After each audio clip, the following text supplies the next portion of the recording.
You ever do a thing in 2 days and think, dang, that's actually one of the better pieces I've made in a while?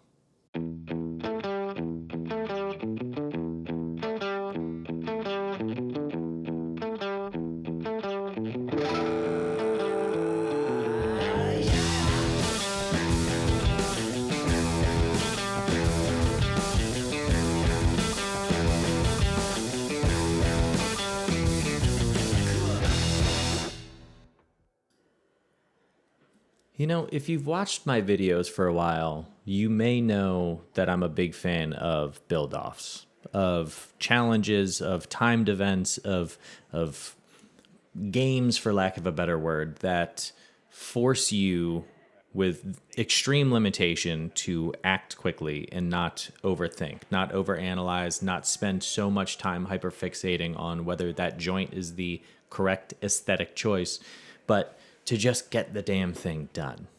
And this is one of those builds. And to be completely honest, I think it's all the better for it. So let me tell you about it.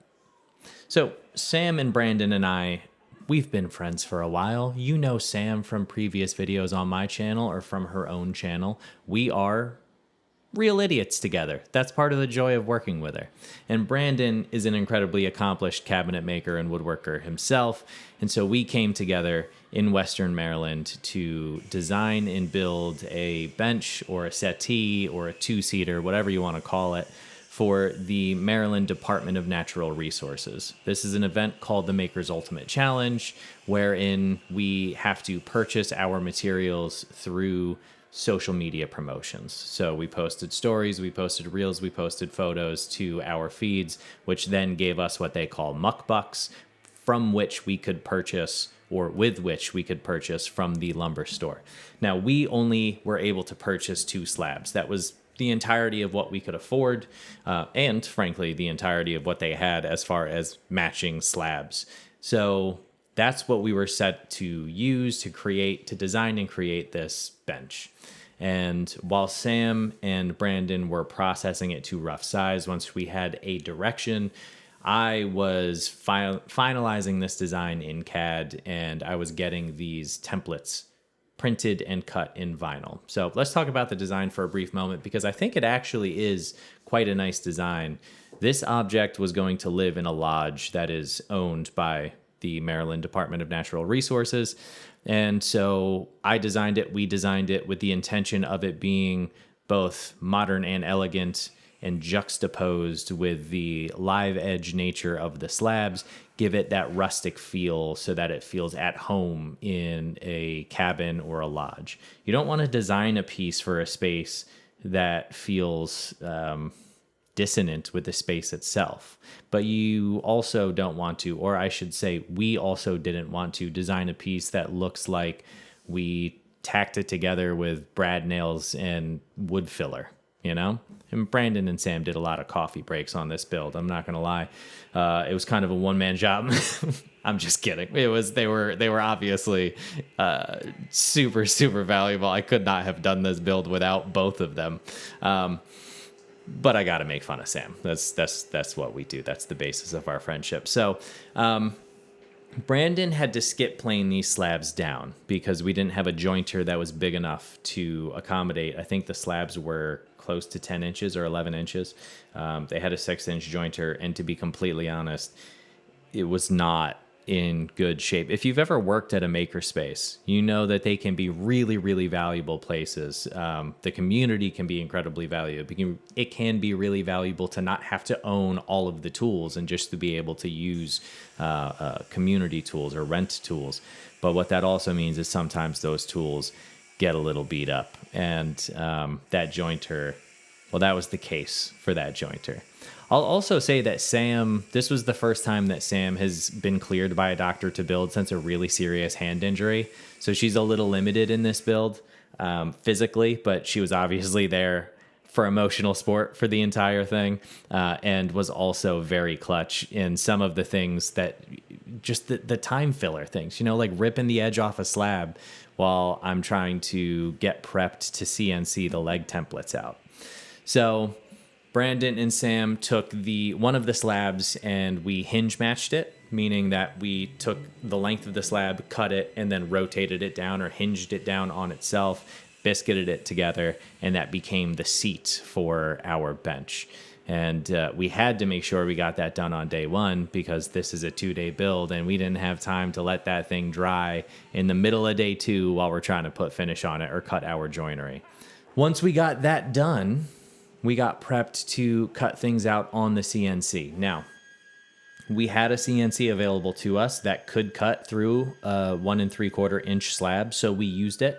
But if this was me in my shop, I don't have that. I would have just made a more traditional MDF template and used that to template route all of the other pieces, which you can see here is exactly what I did after the first one, because the amount of time it took to template out all of those pieces or CNC out all of those pieces, it would have been astronomical. It was much faster to template route it. But then we were able to get a look at it by the end of day 1. And for 1 day of work, not even 1 day, for mostly an afternoon of work, I'm really happy with how that came together. Boy, howdy. It's hot outside, folks. Like, hot enough to make you not want to go out into the heat and humidity at all. And so consequently, Teddy and I recently moved our walks to the early morning. And you know what's great for an early morning walk before the sun gets too intense? Podcasts. And you know it's a great way to listen to your favorite podcasts on said brisk morning walk. The bone conduction headphones from Raycon, the sponsor of this week's video. Raycon's bone conduction headphones use off-ear audio, sending sound through vibrations in your bones. Your ears stay open to the world around you while you still get crystal clear music, podcasts, or calls. Now, I personally would rather get kicked in the nards before taking a phone call at 7 a.m., but hey, the point stands. And these things are built for all-day use. They have 13 hours of battery life and are rated IP68 waterproof and dustproof, so they're perfect for the gym or the shop. Plus, a no-bud fit that doesn't slip ensures maximum comfort while you move. Now listen, I know half of you guys listening to this right now have some kind of over-ear fancy headphone Johns, and that's fine. But you know what's the one thing that's worse than it being both hot and humid outside? Slippery over-ear headphones from it being hot and humid outside. You know what's way more comfortable to wear in the heat? Let's just say there's a reason I've been wearing these almost every day the last few weeks. Now here's the kicker. Raycon gives you premium performance without the premium price tag. Their quality rivals the big audio brands, but at half the cost. Plus, they come with a 30-day happiness guarantee.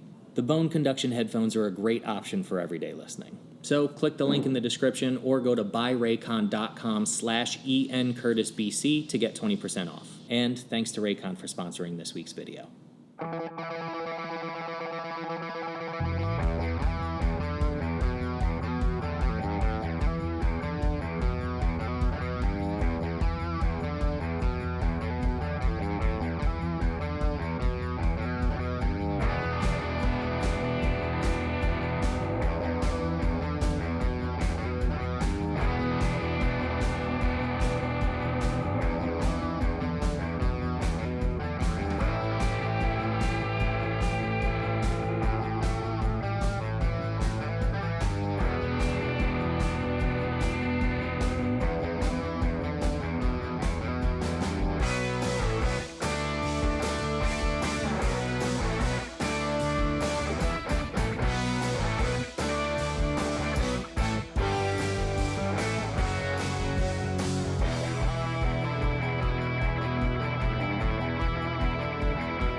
Alright friends, give you the little tour of this piece that Brandon, Sam, and I designed and built over the last day and a half really. So it started with the slab. We wanted to do some live edge. This is going to a rustic style lodge. So we wanted to have some rustic lines to it, some rustic feel to it so it wouldn't feel too out of place, too formal. The bow ties give it a nice asymmetry. and we tried to complement those with the plugged screws, and that's the attachment points for both the seat and for the backrest. Now the legs, the whole base assembly is basically the entire design of this chair, or this bench, this settee, whatever you want to call it. But that is the whole thing of this. That's what took the majority of the time.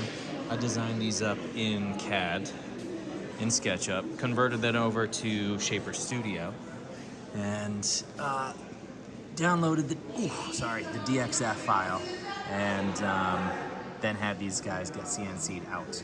So that is a split joint that just got biscuited and glued together, and there is a notch in there and a notch in there.